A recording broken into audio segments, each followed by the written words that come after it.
सत्यराम, बहुत अच्छा व्यवहारिक प्रसंग दादू जी महाराज चला रहे। दादू महाराज कहते हैं, आप सवारत सब सगे, प्राण स्नेही नाय, प्राण स्नेही राम है, कैसा दुख है। आप सवारत सब सगे।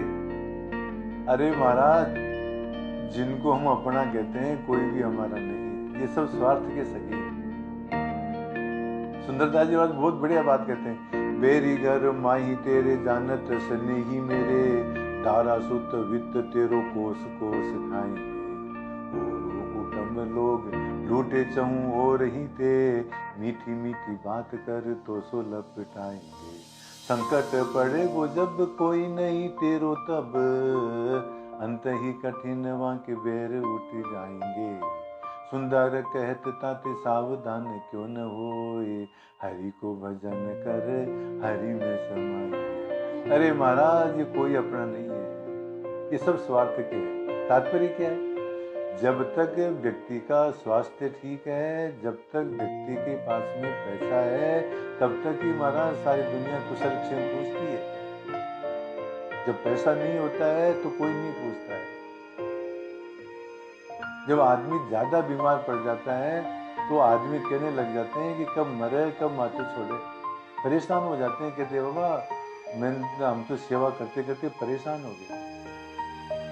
महाराज, मैंने अपनी आंखों से देखा है,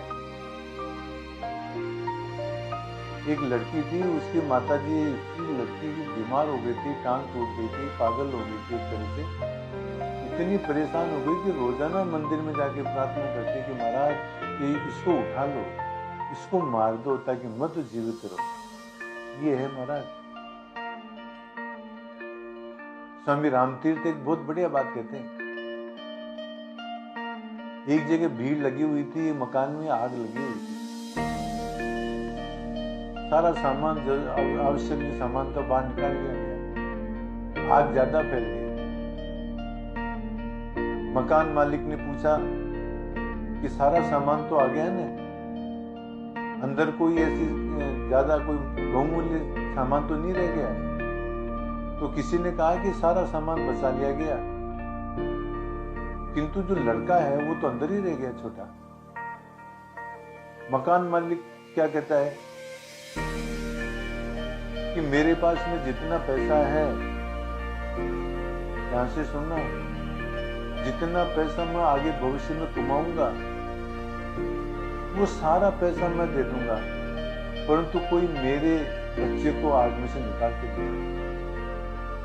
देखो, यहां ध्यान देने की बात यह है, जो संचित पैसा है, जो आगे कमाएगा पैसा है, उसको खर्च करने के लिए तैयार है, परंतु खुद आग में जाने के लिए तैयार नहीं है महाराज।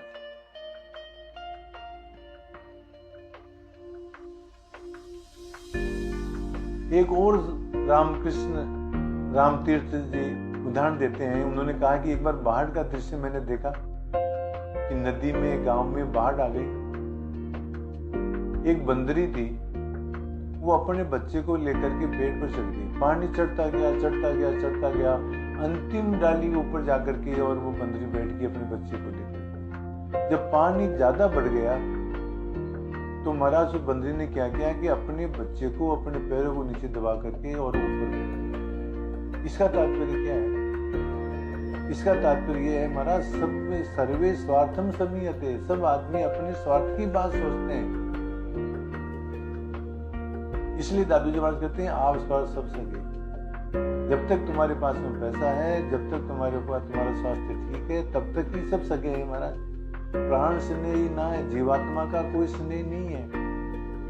प्राण स्नेही राम है, जीवात्मा का स्नेह तो परमात्मा है। क्या साधु कलिमा है या साधु जी कोई साधु है, वो इसका धनी है महाराज।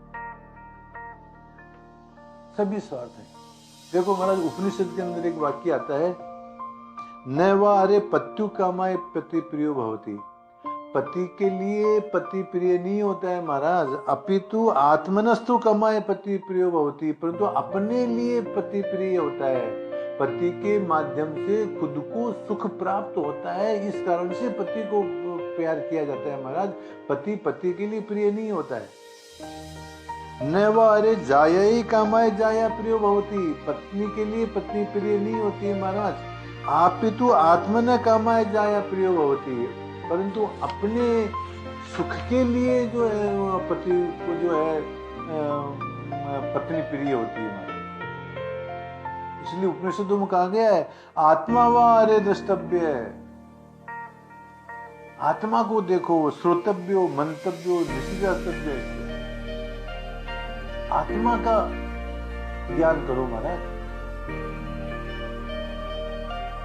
तो साथी से ये भी शिक्षा मिलती है हमारे को कि हमारे को यथासंभव स्वस्थ रहने का प्रयत्न करना चाहिए